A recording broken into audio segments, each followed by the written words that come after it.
आपको सांख्यिकी स्वयंसेवकों से जुड़ी एक बहुत बड़ी खबर मैं आपको बता रहा हूं कि सांख्यिकी कर्मियों का जो है इस बारे में बैठक होगी। सांख्यिकी कर्मियों का काम अब होने वाला है। मैं आपको बताते चलूं कि सांख्यिकी कर्मियों का जो काम है, बिहार सरकार ने सांख्यिकी कर्मियों का जो है, आपको बताते चले कि सांख्यिकी कर्मियों पर ही बिहार सरकार की बातचीत चल रही है। मैं इसलिए आपको बता रहा हूँ कि सांख्यिकी कर्मियों के हवाले से एक खबर आई है, सूत्रों के हवाले से खबर आई है कि सांख्यिकी कर्मियों का, संविदा कर्मियों का काम जो है अब सरकार जल्द करने वाली है और सरकार इस काम को जल्द ही कर देगी। इसलिए मैं आपको बता रहा हूं कर देगी कि सांख्यिकी कर्मियों का काम जो है, इसलिए कि सरकार जल्दी चाह रही है कि चुनाव से पहले जो है 2024 के जो चुनाव होने वाले हैं, जिसमें वन नेशन वन इलेक्शन होने वाले हैं, एक साथ जो है एक राज्य एक देश और एक चुनाव होगा। एक राज्य में, सभी राज्यों में एक ही दिन चुनाव होगा। इसलिए जो है विधायक हो या एमएलए का चुनाव हो या एमपी का चुनाव हो, दोनों चुनाव जो है एक साथ होगा। इसलिए सरकार जो है उहापोह की स्थिति में पड़ गई है कि ज़्यादा से ज़्यादा बेरोजगारों को काम दिया जाए, ज़्यादा बेरोजगारों को नौकरी दिया जाए। जो संविदा कर्मी है उनको जल्द से जल्द नियमित किया जाए ताकि उनका एक बड़ा वोट बैंक बन सके। इसलिए कि संविदा कर्मियों की संख्या जो है बिहार में केवल 10.5 लाख संख्या है, तो 10.5 लाख 1 करोड़ वोट के मालिक हो सकते हैं, 1 करोड़ वोट जुटा सकते हैं। इसलिए बिहार सरकार चाह रही है, नीतीश कुमार चाह रहे हैं कि जल्द से जल्द संविदा कर्मियों का काम हो जाए।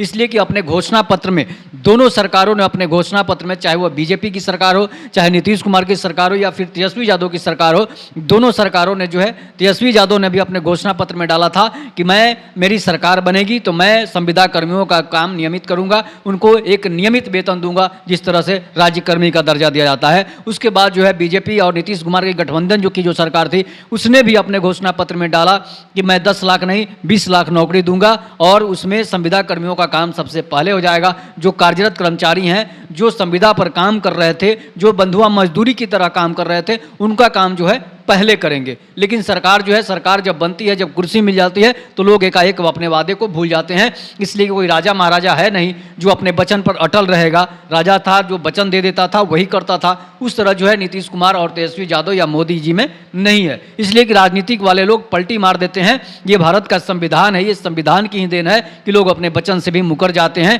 पहले के लोग जब वचन देते थे, कसम खाते थे, तो उसको निभाते थे। लेकिन आज की जो सरकार है वचन देकर उल्टा काम करती है। जैसे कि एक फिल्म आया था अक्षय कुमार का, राउडी राठौर, उसमें जो बोलता था, उसमें एक डायलॉग था कि जो मैं बोलता हूं वो डेफिनेटली करता हूं और जो मैं नहीं बोलता हूं उसको डेफिनेटली करता हूं। इसलिए जो है बिहार सरकार जो है या केंद्र सरकार की सरकार हो, राजनीतिक में जो होता है वो सीधा उल्टा होता है और राजनीतिक में जो होता है वो जो बोलते हैं वो नहीं करते हैं, जो नहीं बोलते हैं वही करते हैं। इसलिए जो है सरकार, ये संविधान की देन है और भारत के बाबा साहेब अम्बेडकर का यह संविधान जो सभा के अध्यक्ष थे, जिनको निर्माता कहा जाता है, तो उन्होंने ऐसा नहीं लिखा था कि आप आइए चुनाव जीतिए और झूठ बोलना चालू कर दीजिए। चुनाव जीतने से पहले झूठ बोलना चालू कर दीजिए। अम्बेडकर का संविधान या फिर भारतीय संविधान जो है वो एक अच्छा मैसेज देता है, लेकिन नेता जीतने के बाद उस संविधान का गला घोंट देते हैं, उस लोकतंत्र का गला घोंट देते हैं, अपने वादों से मुकर जाते हैं, अपने वादों को भूल जाते हैं। जनता खुद तो अमीर हो जाते हैं, जनता को गरीब बना देते हैं। जब वोट का समय आता है तो जाति की राजनीति करते हैं और उस पर चुनाव लेते हैं। और कुछ लालची लोग, कुछ निठल्ले लोग जो हैं, कुछ निकम्मे लोग जो हैं, उनको वोट दे देते हैं और वो जीत जाते हैं और फिर वही काम अपना चालू कर देते हैं। और यहाँ तो जात की राजनीति होती है, चाहे देश हो, चाहे राज्य हो, चाहे धर्म की राजनीति हो। तो ये ऐसी राजनीति चल रही है। पढ़े लिखे को तो कोई वोट देता ही नहीं है। पढ़ा लिखा को वोट देने की बात एक शिक्षक ने कर दी तो शिक्षक की नौकरी ही चली जाती है। इसलिए जो सरकार है तो वो वादा करना भूलती है। लेकिन सांख्यिकी कर्मियों का, संविदा कर्मियों का काम जो अब सरकार करेगी। नहीं तो एक बड़ा आंदोलन करने के लिए आप तैयार रहिए। चुनाव से पहले आंदोलन कीजिएगा तो आपका हक मिलेगा। सभी लोग अपने हक के लिए लड़ रहे हैं, कोई आरक्षण के लिए लड़ रहा है, कोई अपने हक के लिए लड़ रहा है, तो आप अपने नौकरी के लिए क्यों नहीं लड़ सकते हैं। आप भी नौकरी करने के लिए मूड बना लीजिए और लड़ने के लिए तैयार रह जाइए, तभी जाकर आपको नौकरी मिलेगी।